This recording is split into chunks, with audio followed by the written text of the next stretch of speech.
All right, sitting in the V-dub, the 5-cylinder, 5-speed unicorn. Yes, sir. What the heck? All right, let's zoom in on this. 214,843. And aside from the lights that I actually caused myself, still running great. Still pulls like a freight train all the way to, I don't shift at 8,000. I shift at like 6,000. Pretty much every gear, every day, all day. So when someone tells you, Volkswagens aren't reliable, just show them this video, or the beginning of this video, because we're heading down to Pops and work on the Buy It Broken Mercedes LS swap. Let's go. I'm super hyped up. I'm ready to go. Let's get in here. Let's figure out some of the radiator hose routing. Let's figure out some of the electronics. I got to get under the dash again and rip out the steering wheel lock module. Maybe we'll cover some of that. But still a lot more to do. I mean, we've even got transmission cooling lines just chilling here. Can't be having that. Guys. I forgot to mention, okay, I ordered my first bling for the LS, okay? I can't wait for it to come in. It's coming all the way from Kansas, okay? I ordered ICT billet, okay? I'm getting fancy. This whole thing has been about a budget build. I had to do it. Had to pull the trigger on the ICT billet adapter plate for the LS4 intake to 3-bolt LS throttle body. Now, as you can tell, I hacked this together just so I could get some idea of how everything's supposed to go. But since ICT Billet makes the only quality products in America, I had to buy one, and I can't wait till it gets here. But as I was saying, there are steam ports, not steam ports, but actually, yeah, I guess steam ports that go up underneath the throttle body. Let's see if we see it from this side. Let's take this off, shall we? Buddy, work with me. Whew. A little setup beforehand would go a long way. Anywho, what we've got right here is we've got the steam pass-through. Now this sucker, a lot of people would just bring around. How come it's always zoomed in? Anyway, this sucker, people would just bring around, come into the water pump right here, drill port, freaking connector in right there. But I've read that you want to go as high as possible. So, since this point is both higher than the radiator and higher than the water pump, I have bought a barbed fitting with a right angle. Coming over, da-da-da. Okay, so this is the fitting. The original one went to Augusta, Georgia, instead of Augusta, Maine. I don't know why. And then this is the fitting that I ordered to go in the top of it. Now what I'm going to do is I'm going to put this at the junction. All right. Should probably spend more time watching me walk around this sucker. But anywho, that's going to go right there, right? And then we're going to tap our steam line from here into the highest point there. So when the LS is making steam and it's getting ported out the front, this is the LQ4, so they've stopped it up in the back, right? There's only plugs on the back of this engine, and everything comes out this one port right here. So I'm going to run it from this port over to this port, and then out up on top at the highest point of my cooling system. And we should have it hooked up the way it's recommended to be hooked up. Now, if you read online, there is such a thing as a 4-point steam system. And I just didn't want to spend the other $200 for it, so this is the way I'm doing it. But like I said, this is really weird. This is something that I've never seen covered in LS swap material or anything like that.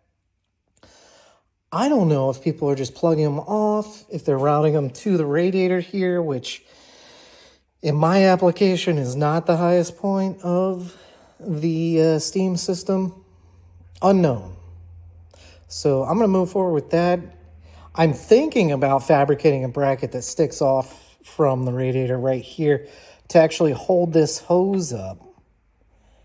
So I'm not like sagging hose and bouncing around and all that jazz. So I'm going to be very particular where I cut this hose and put this junction in with the steam port.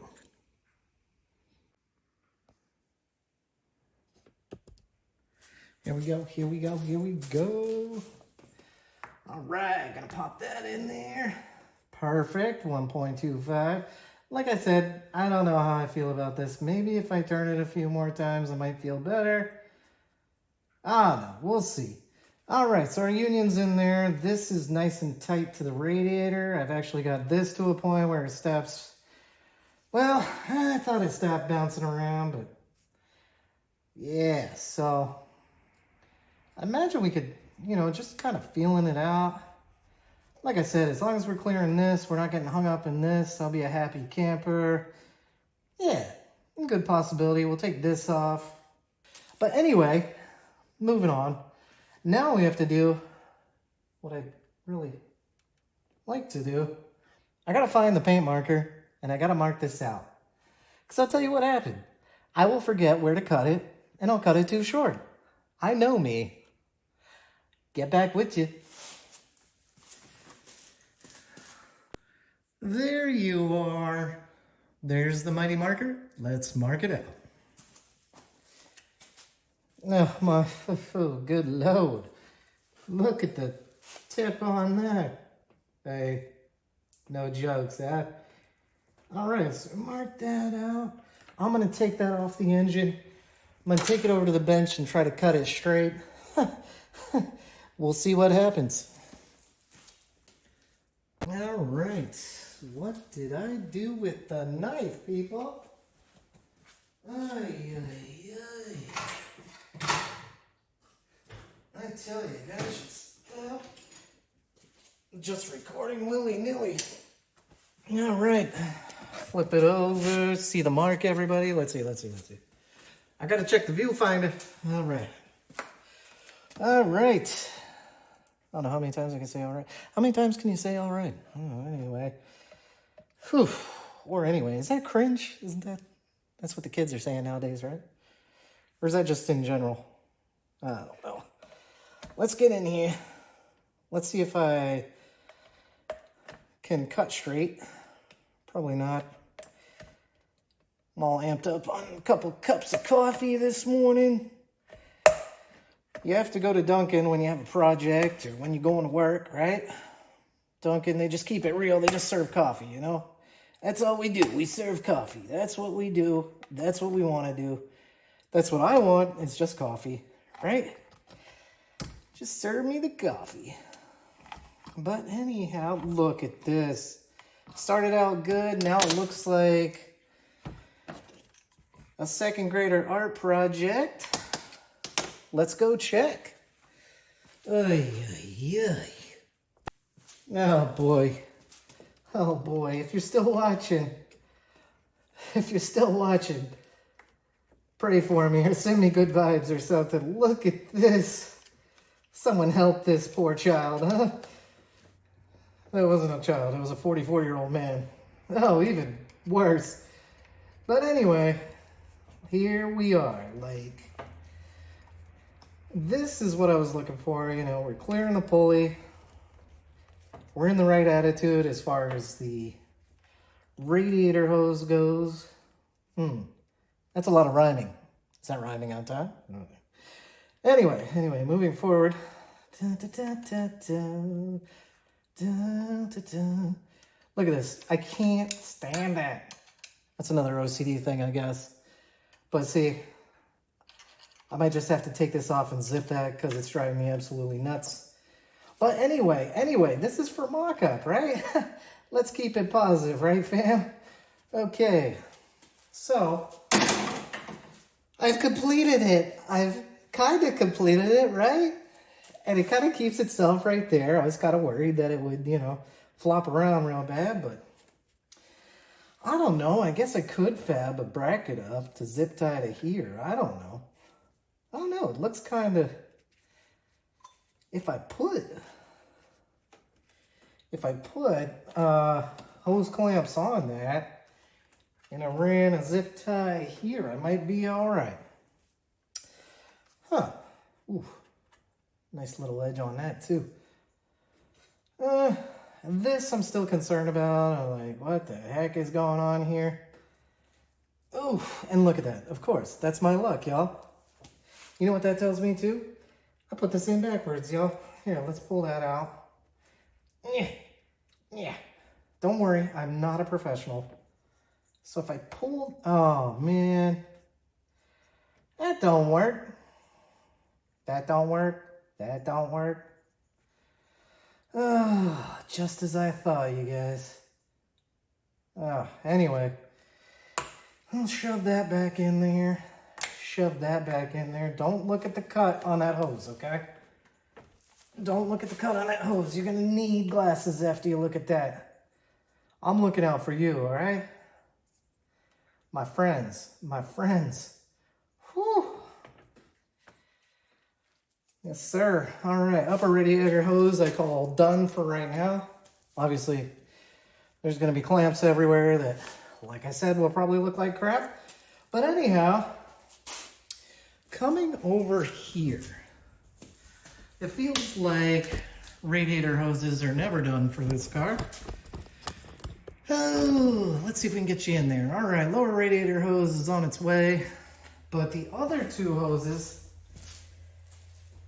True story time. Guess what? See those two outputs right there? Bam. And then guess what? Another German engineering feature. See that hose on the back wall? That's actually the heater hose for into the heater core. That's a German design feature. They figured once the water goes through the block of the engine, then you can just take it out the back of the engine, right? Take the hot water out the back of the engine, goes straight into your heater core, and then comes back to your water pump. So I gotta run. Oh, where'd you go? Where'd you go? I gotta run a hose from whichever is supply, whichever is return, all the way back around to the firewall.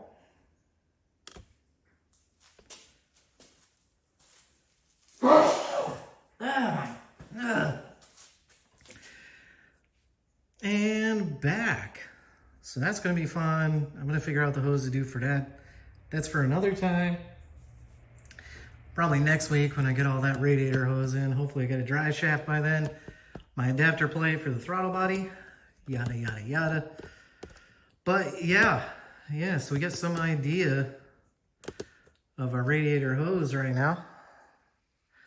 So I think we're done there. I haven't made a decision about what kind of clamps I want to run on that hose because, you know, I'm just wiling out. Man. What to do next? I'll probably get under the dash next and start ripping at that, the steering wheel lock that will lock up your steering wheel if the motor goes out on it. I think we're going to bring that whole module down and zip tie it to something, you know what I'm saying? It'll always work because it won't be in the steering wheel hole no more. Let's go. All right, so I just spent the past, I don't know how long, relocating that module right there. That is the ESL. Now, if you do a Google search on that, you're going to learn that that locks up your steering wheel if the motor fails inside. Now, what I did was, I did the easy way. There's two bolts up there. I'll get my fingers out of the way. There's two bolts there, and there's two bolts up here by the back of the steering wheel. You take those two completely out. You take the ones back here down as far as they'll go. Although I didn't have to do that, I took them probably out about halfway. There's a nut behind the steering shaft. You unbolt that and pull that module out. Just a word of advice with these cars, and this applies to a lot of Mercedes. If you start hearing a motor sound when you plug your key in and turn it, and it just keeps getting louder and louder, the very first time it starts making that noise, that is your clue that the steering wheel is going to lock up very soon. So I started hearing that noise. I ordered the motor. I opened that module right there and replaced the electric motor inside, changed some things about how it works inside, and it is no longer in the slot that can lock the steering wheel. Now, I didn't document any of that because there's tons of videos on YouTube, and I didn't know if it'd be a risk. So, eliminate risk. Show everybody that came from the steering shaft back over here, zip tied to what I believe is an HVAC duct. But the funny part about that is, and I've said it before in my videos, is that I have to put a brake switch right there. So, long story short, a little bit of insurance. This module can no longer, lock up the steering wheel if it malfunctions or anything like that. Guaranteed to be able to steer the car. There are some bypasses to that module. You can still start it. And I think that's how I'm going to set up my push button start for the car itself. I also have to go through the car's wiring harness, which I'll probably do now because I got a little time before I have to wrap it up. I thank everybody for tuning in, and I hope this is informational. Especially if you have this car or you have a hot car like the AMG C63, or, even if it helps somebody with their Mercedes. All right. Next, I'll start dissecting the wiring harness for this car and see what we got to keep. Because like I said, we're keeping the ECM and all that good stuff. All right, so here we end, my friends. I know there wasn't a lot to really show or do. Got my radiator hose situation kind of figured out. Just need that lower one. Hopefully it comes in the mail soon. Took a lot of time on that electronic steering lock. That's something you really want to look up. Like I said, if you're starting to hear noises in these cars, anybody, these older Mercedes, if anybody even drives them, you start hearing a noise behind the dashboard when you turn your key, definitely go and get it checked out. Or if you're a DIY type like myself, go and watch some YouTube videos, pull that sucker out and do like I did. I'll just say I gutted it and then I zip tied it to another part of the car. Because the worst thing in the world is you get in your car, the steering wheel's locked, and the car won't start. Moving on, I'm really shooting for within the next week or two to have this up and running. As soon as I get that drive shaft, I can do my transmission maintenance. I can get everything wired up. I can get this thing running. Hopefully. Got my swap harness in. Got my ECU in. Well, it's in hand anyway. Of course, I'm going to plug it up. Yep.